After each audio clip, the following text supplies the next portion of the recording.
Hi,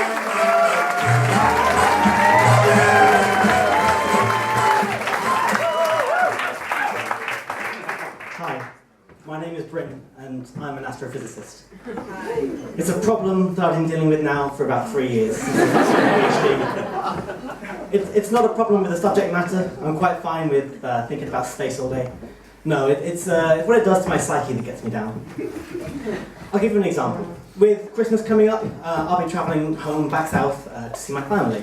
And on Christmas Day, inevitably, after my dad's fallen asleep in front of the TV with a beer in hand, my mum and my aunt have thought over 3 different ways to cook a turkey. We'll sit down for dinner around the table, like a fucking family for once.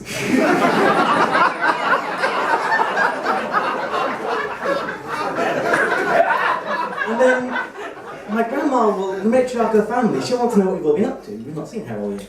And so she'll turn to my sister and she'll say, "What have you been doing for the last year, dear?" And my sister will say, "Well, I moved hospital and now I'm a nurse in the new hospital in town."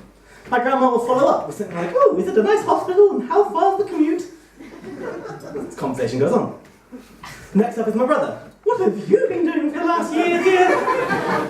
And he'll respond something like, "Well, I finally graduated with my degree in history and now I'm working in a recruitment scheme." And she'll follow up with like, "What are you recruiting for? And what did you get in your degree?" Finally, it'll be my turn. And my grandma will look me dead in the eyes. And she'll say to me, "What have you been doing for the last year, Bryn?" And I'll tell her, "Gran, I have been working on my PhD in astronomy." And I guarantee you, this is the problem, I guarantee you'll get one of only 3 responses. First of all, "Ooh, I'm a Virgo! What can you tell me about my lottery numbers last week? My friend Deb, she's a Libra!" No, Gran, that's astrology, and that's fake news. Option number 2. "Ooh, astronomy! Looking out into the stars, listening for signs of extraterrestrial life." I'll have to say, "No, Gran, I'm not looking for aliens in space. They're already here." And third and finally, is the worst option, and it's the one that I unfortunately hear the most. When I tell people that I'm an astrophysicist, what I get back is, "Oh," and maybe, "That's nice, dear," before moving straight on past it. It's a problem I get all the time, anytime small talk is required, in the back of a taxi. "Oh, that's nice." "Or getting your hair cut." "Oh, that's nice." So I started lying to people. I've been telling them that I do something a bit more conversation friendly, like psychology.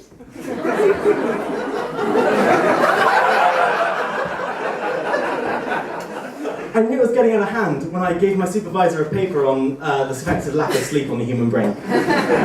So I decided it was time to go away and find myself and work out where I really want to be. So I took some time out to do that. And then my supervisor told me to do some work.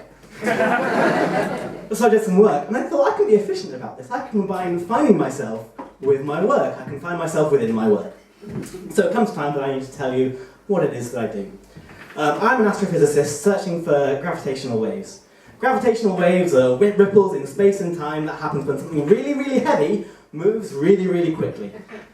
So recently there was a detection of gravitational waves involving 2 black holes 30 times bigger than the sun colliding in towards each other. No big deal. But I study a source a bit more pedestrian than black holes. I study these things called neutron stars. So you take a star, right, and you kill it. You let the core collapse into some dense ball. It's so dense, in fact, that if you took all of the humans on Earth, because nowhere else, took all the humans, and compress them into something the size of a sugar cube, that'll be about the same density as a neutron star, but for my liking, that's a bit too close for comfort. So you've got this neutron star that's spinning around in outer space, and you sort of tack on the side of it a mountain, right? Yeah, you just put a mountain on the star, really.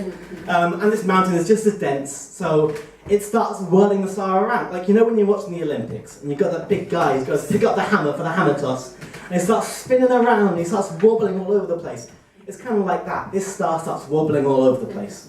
And you can detect these wobbles. But the thing is, it's not a mountain like you're thinking. It's not like Mount Everest or something out of the Cairngorms. No, these mountains are about 2 centimeters tall. I thought to myself, this is why I can make such mountains out of molehills.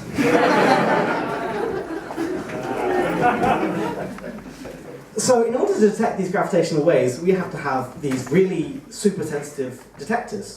What we do is we take a laser beam, light, and we send it into a beam splitter, which splits a beam.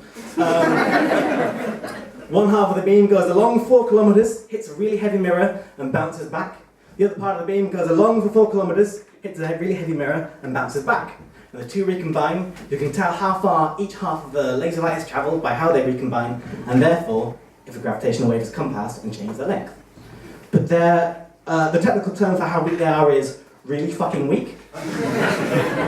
And so, in order to detect them, we've had to upgrade the detectors. Between 2010 and 2015, these detectors, there are 3 detectors in fact, 2 in America called LIGO, and 1 in Italy called Virgo. Virgo? No dear. So between 2010 and 2015, these detectors were offline for upgrades. Kind of like I'm doing my PhD, I'm giving my life an upgrade. So maybe I can find myself on the detector. How are they upgraded, I hear you ask? I don't hear you ask. How are they upgraded? Well, first of all, so that the gravitational waves can better interact with the heavy mirrors, the mirrors are made heavier. Their mass has increased from 20 kilograms to 40 kilograms. Just like throughout the span of my PhD, my mass has increased by a couple of kilograms. No luck there. Similarly, in order to reduce the amount of quantum noise that's in the interferometer, the output power of the laser was increased, almost doubled. And the frequency stabilization was applied to the laser, so it stopped jittering around so much. Just like during my PhD, my academic output has decreased, and the frequency of my breakdowns has increased, and as a result, I'm much less stable. No good there either. That's it, okay, so in order to keep these heavy mirrors from shaking whenever a truck drives by or there's an earthquake, they're suspended from these really thin glass fibers, really thin glass threads. And that's so that when the ground moves, they can stay stuck still. Where I feel like I'm dangling from a really thin thread as the ground opens up beneath me to swallow me whole. Guys, I'm not doing so okay. But I think it's fine. I've got a whole support group. I've got a whole research group to help me. This is all too much for one person to do, obviously. It takes a couple of thousand people to do. And in Glasgow, there's a really big team, and we're really quite close-knit, so I know that I can rely on them if ever I need anything. You've already heard from Jenny tonight, and she's part of the laser and optics team in my group. I know that if I'm ever in a dark place, her and her team are like a ray of light.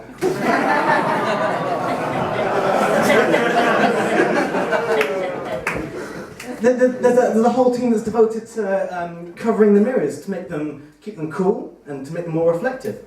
They call themselves the coatings team, and I know that if ever I need anything from them, they've got me covered.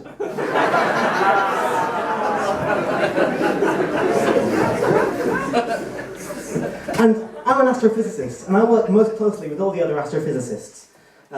We work together, we go out and get drunk together, and all this comes spilling out. So I know that if ever I need anyone to talk to, I can talk to any one of them. They're all absolute stars.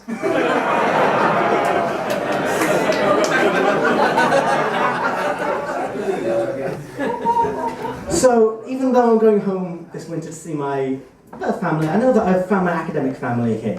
Thanks everyone.